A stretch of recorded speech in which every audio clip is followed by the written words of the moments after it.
की जय बोलो कई उत्तम के ಇವತ್ತು ಮುದಿಗೆರೆ ಮಜರಾ ಗಡೂರು ಗ್ರಾಮ ಪಂಚಾಯಿತಿಯ ಕಾಂಗ್ರೆಸ್ ಪಕ್ಷದ ಮುಖಂಡರ ಸಭೆಯನ್ನು ಇವತ್ತು ಈ ಒಂದು ತೋಟದಲ್ಲಿ ಹಮ್ಮಿಕೊಂಡಿದ್ದೀವಿ. ಈ ಒಂದು ಸಭೆಗೆ ಮುದಿಗೆರೆ ಗ್ರಾಮ ಪಂಚಾಯಿತಿ ಎಲ್ಲ ಮುಖಂಡರು, ಕಾಂಗ್ರೆಸ್ ಪಕ್ಷದ ಮುಖಂಡರು ಪ್ರತಿಯೊಂದು ಊರಿಂದನೂ ಈ ಒಂದು ಆಗಮಿಸಿದ್ದಾರೆ. ನಿಮ್ಗೆಲ್ರಿಗೂ ಮೊದಲನೇದಾಗಿ 2023ರಲ್ಲಿ ನಮ್ಮ ಆಜ್ಞಾನ ಅವರಿಗೆ ನೀವು ಮತಯಾಚನೆ ಮಾಡಿ ಮತ ಹಾಕ್ಸಿರೋದಕ್ಕೂ ನೀವು ಮತ ಹಾಕಿರೋದಕ್ಕೂ ಮೊದಲನೇದಾಗಿ ನಿಮ್ಗೆಲ್ಲರೂ ಧನ್ಯವಾದಗಳು, ನಮಸ್ಕಾರಗಳು ಹೇಳ್ತಾ, ಈ ಒಂದು ಲೋಕಸಭೆ ಚುನಾವಣೆಗೆ ಇವಾಗ 26/4 ಲೋಕಸಭೆ ಚುನಾವಣೆ ನಿಗದಿಯಾಗಿದೆ. ಈ ಒಂದು ಲೋಕಸಭೆ ಚುನಾವಣೆಗೆ ನಮ್ಮ ಪಕ್ಷದಿಂದ ಒಬ್ಬ ಒಳ್ಳೆ ವ್ಯಕ್ತಿಯನ್ನ ನಮ್ಮ ಕೆ ವಿ ಗೌತಮ್ ಅನ್ನೋರನ್ನು ನಾವು ಆಯ್ಕೆ ಅಭ್ಯರ್ಥಿಯಾಗಿ ಇಲ್ಲಿ ಮಾಡಿದ್ದೀವಿ. ಈ ಒಂದು ಕೆ ವಿ ಗೌತಮ್ ಅವರಿಗೆ ತಾವೆಲ್ಲರೂ ಅತ್ಯಧಿಕ ಮತವನ್ನು ಕೊಟ್ಟು ಅವ್ರನ್ನ ಮೆಜಾರಿಟಿಯಲ್ಲಿ ಗೆಲ್ಲಿಸಬೇಕು ಅಂತ ನಮ್ಮಲ್ಲಿ ಮನವಿ ಮಾಡ್ತಾ, ಗೆಲ್ಲಿಸ್ತೀರಿ ಅಂತ ನಂಬಿಕೆನೂ ನಮಗಿದೆ. ಯಾಕೆ ಅಂದರೆ ಮುದಿಗೆರೆ ಗ್ರಾಮ ಪಂಚಾಯಿತಿ ತಾಲೂಕಿನಲ್ಲಿ ದೊಡ್ಡ ಗ್ರಾಮ ಪಂಚಾಯಿತಿ, ಗುಮ್ಕಲ್ ಪಂಚಾಯಿತಿ ಮತ್ತು ಮುದಿಗೆರೆ ಗ್ರಾಮ ಪಂಚಾಯಿತಿ. ಈ ಗ್ರಾಮ ಪಂಚಾಯಿತಿಗೆ ಇವಾಗ ಈ ಚುನಾವಣೆಗೆ ಬಂದು ಏನಪ್ಪ ಅವಕಾಶ ಅಂದರೆ 2 ಗ್ರಾಮಗಳಲ್ಲಿ ನಮ್ಮ ಮೈನಾರಿಟಿ ಸಹೋದರಿದ್ದಾರೆ. ಶಂಕಲ್ಪಲ್ಲಿ ಉಮಿ ಗ್ರಾಮದಲ್ಲಿ ನಮ್ಮ ಮೈನಾರಿಟಿ ಸಹೋದರಿದ್ದಾರೆ. 2000 ವೋಟ್ ರಿಸರ್ವ್ ಇದ್ದಂಗಿದೆ ಅಲ್ಲಿ. ಅದ್ರ ಜೊತೆಗೆ ಮುದಿಗೆರೆ ಗ್ರಾಮದಲ್ಲಿ ನಮ್ಮ SC ಜನಾಂಗದವರು 1000 ಜನ ಇದ್ದಾರೆ, 1000 ವೋಟರ್ಸ್ ಇದ್ದಾರೆ. ಅದ್ರ ಜೊತೆಗೆ ಎಲ್ಲ ಹಳ್ಳಿಗಳಲ್ಲೂ ಸೇರಿ ನಮ್ಮ SC ಜನಾಂಗದವರು 1000 ಜನ ಇದೆ. 4000 ವೋಟ್ ಇಲ್ಲಿ ರಿಸರ್ವ್ ಇದ್ದಂಗೆ. ಏನೋ ಬೇರೆ ಬ್ಯಾಕ್ವರ್ಡು ನಮ್ಮ ಜನರಲ್ ಕ್ಯಾಸ್ಟ್ ವೋಟ್ ಬಿಟ್ಟು ದಯವಿಟ್ಟು 4,000 ವೋಟ್ ಡಿಸೈಡ್ ಮಾಡಬೇಕು ನಮ್ಮಲ್ಲಿ ಮನವಿ ಮಾಡ್ತಾರೆ. ಯಾವುದೇ ಕಾರಣಕ್ಕೂ ಒಂದು ಓಟು ಸಮೇತ ನಮ್ಮ ಮುದಿಗೆರೆಯಲ್ಲಿ ನಮ್ಮ ವಿಶ್ವನಾಥ್, ನಮ್ಮ ರಾಜಪ್ಪ ಅನ್ನೋ ಅನೇಕ ಮುಖಂಡರು ಬಂದಿದ್ದಾರೆ, ಚಂದ್ರ ಎಲ್ಲ ಬಂದಿದ್ದಾರೆ.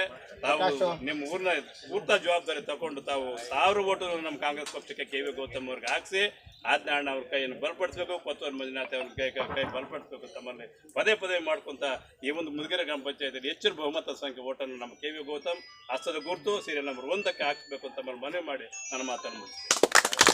ಎಲ್ಲರಿಗೂ ನಮಸ್ಕಾರ. ಈ ವೇದಿಕೆ ಮೇಲೆ ಇರುವಂಥ ನಮ್ಮ ಕಾಂಗ್ರೆಸ್ ಪಕ್ಷದ ಎಲ್ಲ ತಾಲೂಕು ಮುಖಂಡರೇ ಮತ್ತು ನಮ್ಮ ಮುದಿಗೆರೆ ಗಡ್ಡೂರು ಪಂಚಾಯಿತಿಯ ಎಲ್ಲ ಕಾಂಗ್ರೆಸ್ ಮುಖಂಡರೇ, ಅಣ್ಣ ತಮ್ಮಂದರೇ ಮತ್ತು ಪತ್ರಿಕಾ ಮಿತ್ರರೇ, ನಾವು ಇವತ್ತು ಇಲ್ಲಿ ಸೇರಿರುವುದು ಕಾರ್ಯಕ್ರಮ ಅಂದರೆ ಕರ್ನಾಟಕ ಲೋಕಸಭೆಯ ಚುನಾವಣೆ ಬಂದಿದೆ. ನಮ್ಮ ಕೋಲಾರ ಜಿಲ್ಲೆಯ ಲೋಕಸಭೆ ಕ್ಷೇತ್ರದ ಕಾಂಗ್ರೆಸ್ ಪರವಾಗಿ, ಕಾಂಗ್ರೆಸ್ ಅಭ್ಯರ್ಥಿಯಾಗಿ ನಮ್ಮ ಕೆ ವಿ ಗೌತಮ್ ಅವರ ಪರವಾಗಿ ಮತಯಾಚನೆ ಮಾಡಲು ಪ್ರಚಾರ ಕಾರ್ಯಕ್ರಮವನ್ನು ಹಮ್ಮಿಕೊಂಡಿದ್ದೇವೆ. ನಾವು ಮೊದಲನೇದಾಗಿ ಹೆಬ್ಣಿಯಿಂದ ಪ್ರಾರಂಭವಾಗಿ ಈಗ ಇದು 5ನೇ ಪಂಚಾಯಿತಿಗೆ ಆಗಮಿಸಿದ್ದೀವಿ. ಮುದಿಗೆರೆಗೆ 5ನೇ ಪಂಚಾಯಿತಿಗೆ ಆಗಮಿಸಿದ್ದೀವಿ. ಇಲ್ಲಿಂದ ತಿರ್ಗಾ ಮುಂದುವರ್ಸ್ಕೊಂಡು ಹೋಗ್ತೀವಿ. ನಾವು ಇವತ್ತು ನಿಮ್ಮನ್ನೆಲ್ಲ ನೋಡ್ತಾ ಇದ್ರೆ ಎಲ್ಲ ದೊಡ್ಡ ಲೀಡರ್ಗಳಿದ್ದೀರಾ ಮುದಿಗೆರೆ ಪಂಚಾಯಿತಿಯಲ್ಲಿ. ನಮ್ಮ ರಾಜೇಂದ್ರನ್ನ ಹೇಳ್ದಂಗೆ ಇದು ದೊಡ್ಡ ಪಂಚಾಯಿತಿ, ಸುಮಾರು 23 ಹಳ್ಳಿಗಳಿದೆ ಅಂತ ಅನಿಸುತ್ತೆ ನನಗೆ. 24 ಹಳ್ಳಿಗಳಿದೆ, ದೊಡ್ಡ ಪಂಚಾಯಿತಿ ಇದು. ಎಲ್ಲ ದೊಡ್ಡ ಲೀಡರ್ಗಳಿದ್ದೀರಾ. ಆವಾಗಲೇ ನಮ್ಮ ಅಂಬರೀಷನ್ನ ಹೇಳಿದ್ರು ನಮ್ಮ ಶಾಸಕರು ಅಂತ. ನಿಮ್ಮನ್ನೆಲ್ಲ ನೋಡ್ತಾ ಇದ್ರೆ ನಾನು ಕಡಿಮೆ ಅಂತರದಲ್ಲಿ ಸೋತಿದ್ರು ಶಾಸಕರು ಅಲ್ಲದೇ ಇದ್ರು ಶಾಸಕರಾಗಿ ಶಾಸಕರೇ ನೀವು, ಅದರಲ್ಲಿ ಯಾವುದೇ ಡೌಟ್ ಇಲ್ಲ. ಮುಂದಿನ ದಿನಗಳಲ್ಲಿ ನಿಮ್ಮ ಎಲ್ಲ ಪಂಚಾಯತಿಗಳಿಗೆ ಹೋಗಿ ಬರ್ತಾ ಇದ್ದೀನಿ.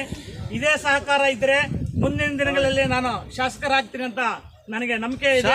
ನಿಮ್ಮ ಪ್ರೀತಿ ವಿಶ್ವಾಸಗಳನ್ನು ಹಿಂಗೆ ಮುಂದುವರಿಸಿಕೊಂಡು ಹೋಗ್ತೀನಿ. ನಮ್ಮ ಕೊತ್ತೂರು ಮಂಜನ ಆಶೆಗಳನ್ನು ಸಹ ಅವರು ಏನು ಹೇಳಿದ್ದಾರೆ, ನಮಗೆ ಅವರ ಮಾರ್ಗದರ್ಶನದಲ್ಲಿ ಪಕ್ಷವನ್ನು ಬಲಪಡಿಸ್ತೀವಿ. ಅದರಲ್ಲಿ ಎರಡನೇ ಡೌಟ್ ಇಲ್ಲ.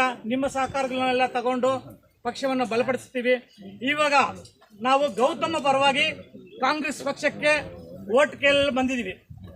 ನೀವು ಪ್ರತಿ ಬೂತ್ಗೂ ಹೋಗಿ ನಮ್ಮ ಗ್ಯಾರಂಟಿ ಯೋಜನೆಗಳನ್ನು ಶ್ರೀರಕ್ಷೆಯಾಗಿ ಮುಂದೆ ಇಟ್ಟುಕೊಂಡು ಪ್ರತಿ ಬೂತಿಗೂ ನಿಮ್ಮ ಜೊತೆಗೆ ಹೆಣ್ಣು ಮಕ್ಕಳನ್ನು ಸಹ ಕರ್ಕೊಂಡೋಗಿ ಪ್ರತಿ ಬೂತ್ಗೂ ನಮ್ಮ ಕಾಂಗ್ರೆಸ್ ಪರವಾಗಿ ನೀವು ವೋಟ್ ಕೇಳಬೇಕಾಗತ್ತೆ. ಕೇಳಿ ನಮ್ಮ ಗೌತಮ್ ಅವ್ರನ್ನ ಗೆಲ್ಲಿಸಬೇಕು. ಹಾಗೆ ನಮ್ಮ ಕೊತ್ತೂರು ಮಂಜನ್ನ ಸಹ ಬರ್ತಾರೆ. ನಮ್ಮ ಹೋಬಳಿ ಮಟ್ಟದಲ್ಲಿ 5 ಹೋಬಳಿಗಳಲ್ಲಿ ವೇಳಾಪಟ್ಟಿ ನಮ್ಮ ಅಧ್ಯಕ್ಷರು ಮತ್ತು ಮುಖಂಡರು ನಿಗದಿಪಡಿಸ್ತಾರೆ. ವೇಳಾಪಟ್ಟಿನ ಆ ದಿನಾಂಕಗಳನ್ನು ತಮಗೆಲ್ಲ ತಿಳಿಸ್ತೀವಿ. ಆ ದಿನಾಂಕಗಳಲ್ಲಿ ಆ ಟೈಮಲ್ಲಿ ನಮ್ಮ ಕೆ ವಿ ಗೌತಮ್ ಅವರು ಅಭ್ಯರ್ಥಿ ಮತ್ತು ನಮ್ಮ ಕೊತ್ತೂರು ಮಂಜನವರು ಬರ್ತಾರೆ ಪ್ರಚಾರ ಕಾರ್ಯಕ್ರಮಕ್ಕೆ. ಆ ಟೈಮಲ್ಲಿ ನಿಮಗೂ ವಿಷಯನ ತಿಳಿಸ್ತೀವಿ. ನಿಮ್ಮ ಕೇಂದ್ರ ಸರ್ಕಾರದ ಬಗ್ಗೆ ನಿಮಗೆಲ್ಲ ಗೊತ್ತಿದೆ. ಈಗ ಎಲ್ಲ ಲೀಡರ್ಗಳು ಹೇಳಿದ್ರು, ನಾವು ಅದನ್ನೇ ಹೇಳಬೇಕಾಗತ್ತೆ. ಅದಕ್ಕೋಸ್ಕರ ನಾವೇನು ಹೇಳೋದಿಲ್ಲ. ಕೆಲವು ಈಗ ಉದ್ಯೋಗ ಸೃಷ್ಟಿ ಮಾಡ್ತೀವಿ ಅಂತ ಹೇಳಿದ್ರು, ಯಾವ ಉದ್ಯೋಗನೂ ಇಲ್ಲ. ಎಲ್ಲ ಹಳ್ಳಿಗಳಲ್ಲೂ ಕೂಡ ನಿರುದ್ಯೋಗಿಗಳಾಗಿ ಹಂಗೆ ಉಳಿದಿದ್ದಾರೆ. ಎಲ್ಲ ನಿಮಗೆ ಗೊತ್ತಿದೆ, ಯಾವ ಉದ್ಯೋಗ ಕೊಟ್ಟಿಲ್ಲ. ಇರೋ ಉದ್ಯೋಗನೇ ಇನ್ನೂ ಹೋಯ್ತು. ಇಷ್ಟೊತ್ತಿಗೆ 12 ಅವರ ವಾಗ್ದಾನದ ಪ್ರಕಾರ, ಅವರು 10 ವರ್ಷದ ಕೆಳಗಡೆ ಕೊಟ್ಟಿರುವ ವಾಗ್ದಾನದ ಪ್ರಕಾರ 12.25 ಕೋಟಿ ಉದ್ಯೋಗಗಳು ಸೃಷ್ಟಿ ಆಗಬೇಕಾಗಿತ್ತು ಇವತ್ತಿನ ಪರಿಸ್ಥಿತಿಗೆ. ಇದುವರೆಗೂ ಯಾವ ಉದ್ಯೋಗ ಸೃಷ್ಟಿನೂ ಇದುವರೆಗೂ ಆಗಿಲ್ಲ. ಸುಮ್ಮನೆ ಉದ್ಯೋಗ ಸೃಷ್ಟಿ ಮಾಡ್ತೀವಿ ಅಂತ ಹೇಳ್ತೀವಿ, ಯಾವ ಉದ್ಯೋಗನೂ ಇಲ್ಲ. ಉದ್ಯೋಗ ಮಾಡ್ತಾ ಈಗ GST ತಂದುಬಿಟ್ಟು 14%, 15% GST ತಂದುಬಿಟ್ಟು ಚಿಕ್ಕ ಕಂಪನಿಗಳೆಲ್ಲ ಮುಚ್ಕೊಂಡು ಹೋಗೋಯ್ತು. ಈಗ ಅವ್ರು ಇನ್ನೂ ನಿರುದ್ಯೋಗಿಗಳಾಗ್ಬಿಟ್ಟು ಬಜಾರ್ಗೆಲ್ಲ ಬಂದ್ಬಿಟ್ರು. ಈಗ ದೊಡ್ಡ ಕಂಪ್ನಿಗಳಿಗೆಲ್ಲ ನಿಮಗೆ ಗೊತ್ತಿದೆ, ಎಲ್ಲ 1ನೇ ಹಂತದ ಅವಾಗಲೇ ಹೇಳ್ತಾರಲ್ಲ ಮೋದಿಗಳು ಹೆಸರು ಯಾವ ಮೋದಿ, ನೀರವ್ ಮೋದಿ, ಅಂಬಾನಿ, ಮತ್ತೊಂದು ಹೇಳಲ್ಲ ಅದಾನಿ, ಎಲ್ಲ ಆ ಕ್ಯಾಟಗರಿ ಅವರಿಗೆಲ್ಲ ಈ 5 ವರ್ಷದಲ್ಲಿ 10 ಲಕ್ಷ ಕೋಟಿಗಳನ್ನ ಮನ್ನಾ ಮಾಡಿದ್ದಾರೆ. ನಿಮ್ಗೆ ಗೊತ್ತಿದೆಯಾ ಇಲ್ವೋ? ಮೊನ್ನೆ ಟಿವಿಯಲ್ಲಿ ಬರ್ತಿತ್ತು, 10 ಲಕ್ಷ ಕೋಟಿಗಳು ಮನ್ನಾ ಮಾಡಿರೋದು ಎಲ್ಲಿ? ಈ 5 ವರ್ಷದಲ್ಲಿ ಮಾತ್ರ. ಇನ್ನ 2ನೇ ಹಂತದ ನಾಯಕರ ಲೆಕ್ಕ ಹಾಕಿದ್ರಾಗೆ ಇನ್ನು 20 ಲಕ್ಷ ಕೋಟಿಗಳು